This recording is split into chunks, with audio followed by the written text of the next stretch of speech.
Hi, I am Kedger on Two Wheels, and today I am at MIGTech to test ride the SYM Cruisym.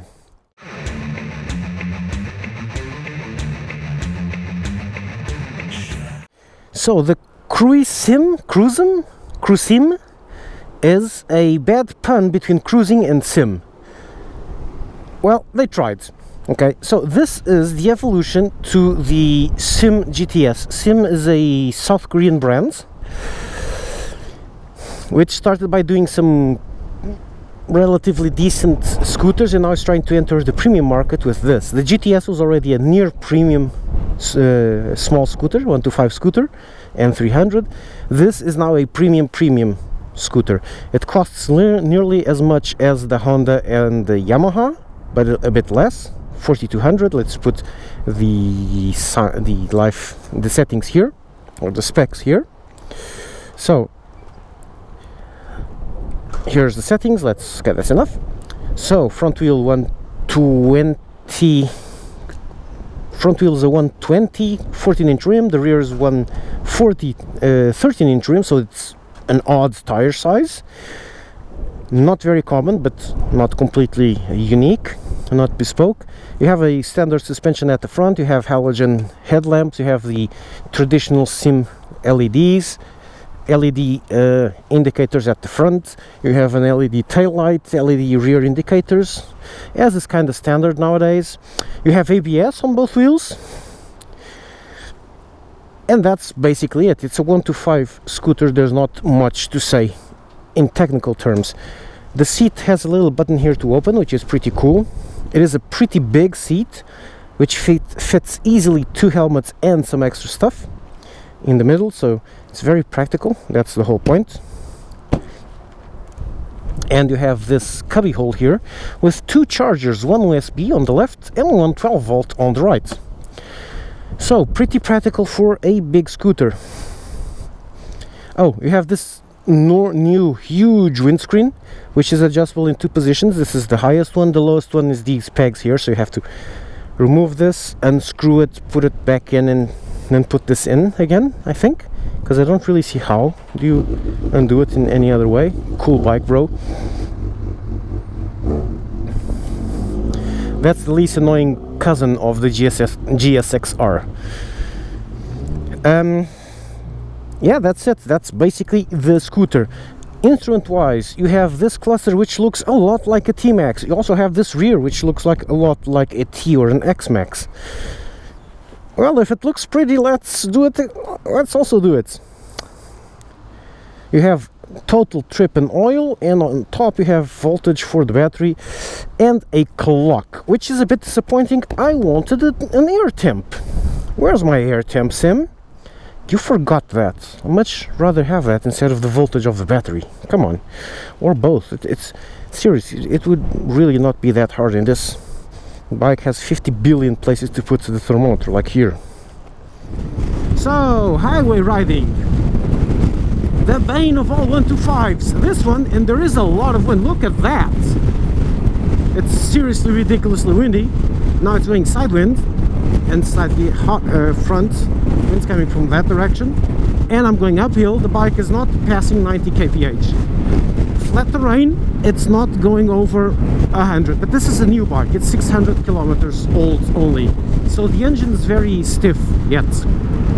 After the first oil change, it should rise up to, let's say, 110, 120 kph as top speed. Should be around that, somewhere around that or so.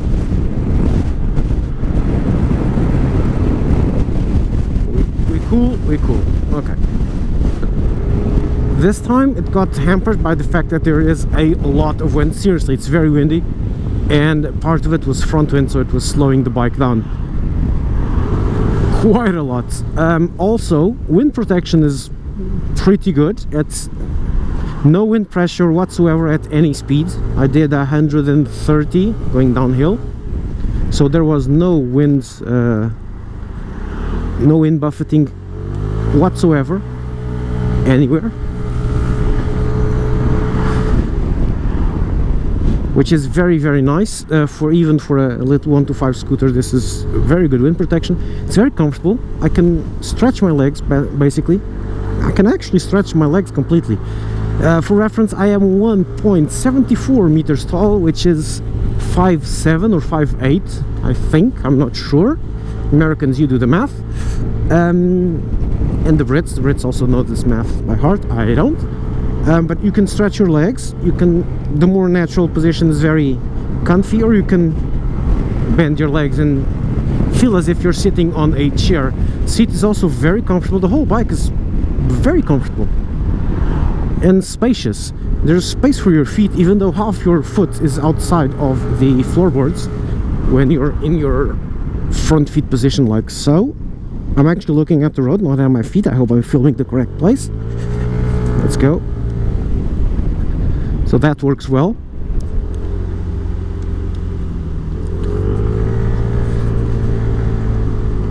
It's pretty comfortable, really. It is. I like it. Quite like it, and it's nice to ride. The suspension copes with these holes pretty well.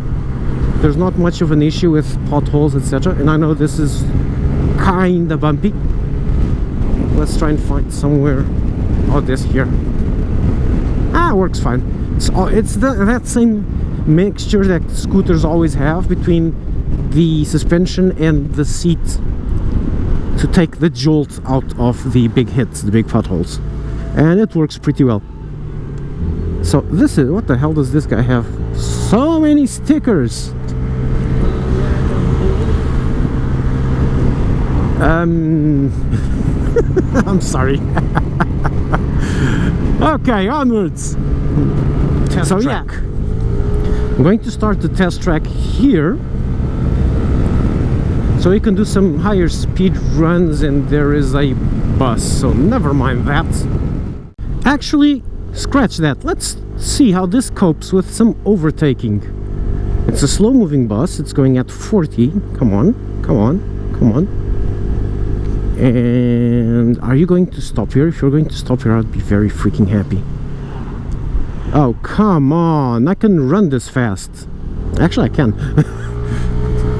Let's overtake here where it is illegal to do so. So this is the issue with overtaking on a 125. It takes ages.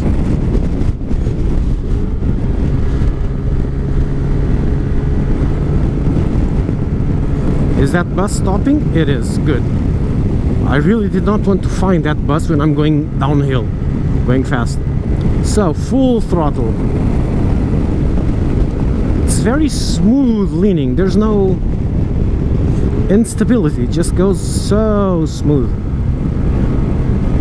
So round. There's no difference in leaning between one degree and the other. It just goes smoothly. I'm not sure what brand these tires are, but they seem nice.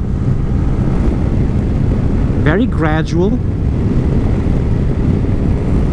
And if you see any wobbliness, well, here I am not having a lot of wind, so so far it should be me if there's any kind of wobbliness. Oh, let's try the brakes. On behind, on behind. In 3, 2, 1, brakes. Nice.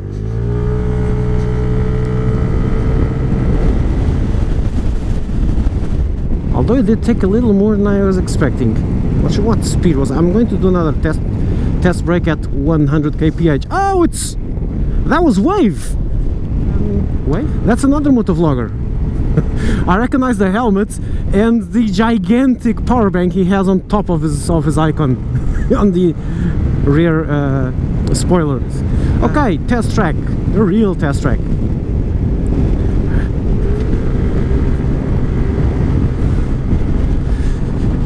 Full throttle 90.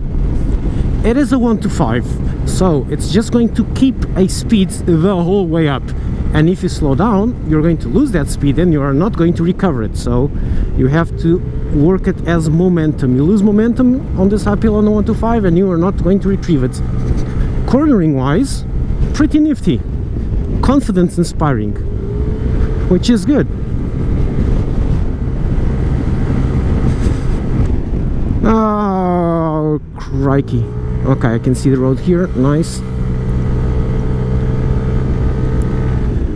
long right-hander, always a good indicator.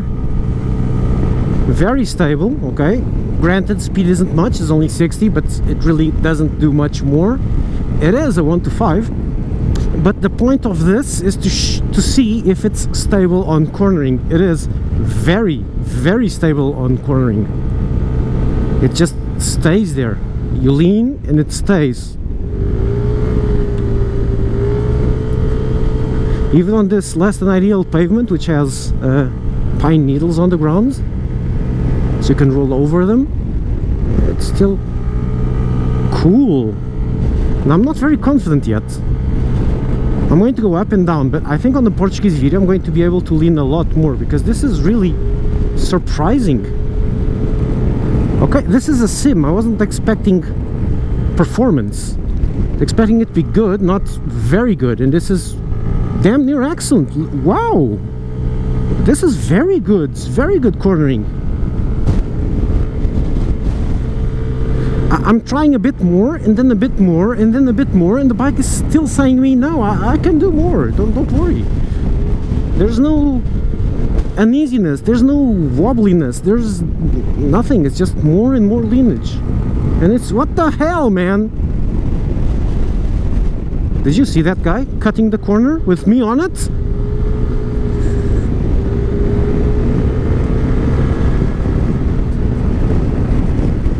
So let's go around there, turn around and do this same road down and feel it again. And I love the site here. There used to be a lot of vegetation, but they cleaned it up, and now this looks absolutely fantastic.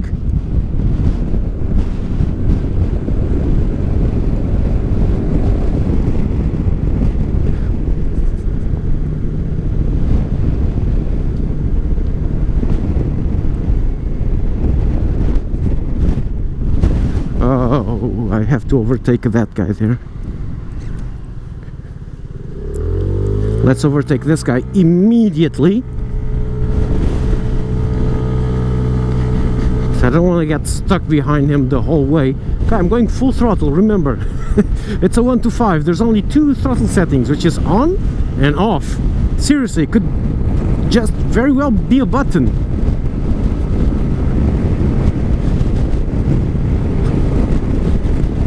Or a 3-stage button. Okay, maybe 50%, so you can dose your speed on the highway, but still.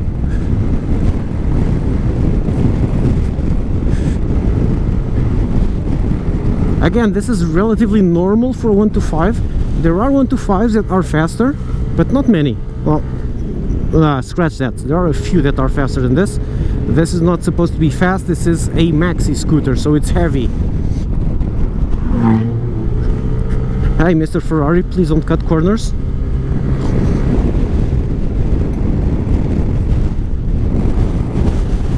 Okay, at the bottom of this, I'm going to do the 100 kph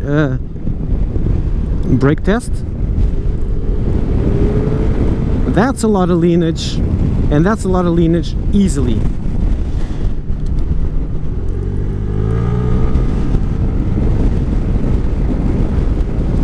I'm not sure if the tires don't give me the correct feel, but I don't feel any kind of slippage. It's either that there's a lot of grip, or it's one of those tires that when it loosens, it just loosens. I hope it's the first and not the second. But I have the feeling it's the first. I think these are nice grippy tires, which is a change from the usual 1:5. It's very rare that 1:5s have decent tires. Very, very rare. It's usually the first place they cut corners at. The idea behind it being that, well, 1:5s don't go that fast, so they don't need grippy tires. To which I reply, well, 1:5s don't go that fast, so they don't wear their tires out, so please give us the softest possible. It's an old pet peeve of mine, sorry. Oh, come on, don't do this to me. See, agile enough. Okay, you got a little kid in the back, which seems to be loose on the seat. And let's overtake downhill. And I won't be able to do the brake test, I think. Let's try 100. Oh, there's the bus. 100, 100, 100, straighten brake. It did wobble a bit on the rear. Let's try again as soon as possible. And this will conclude the dynamic test when I come around this. Oh, I'll do the ABS on the dirt over there. Up there. Let's go full throttle. 80. No, 80. Still 80. I'm gonna have to do it at 80. Clamp on the brakes after the shadow and brakes. Okay, cool enough. The ABS seems to activate early. I'm not sure if the tires are already slipping or if it's just very eager to work.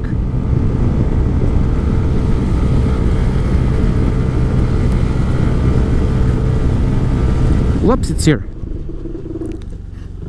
I think the ABS is very eager to start working, which is odd. I prefer it. It could optimize braking a little bit more if it was less eager, but what the hell. Oh, there's no dirt here. Let's try here.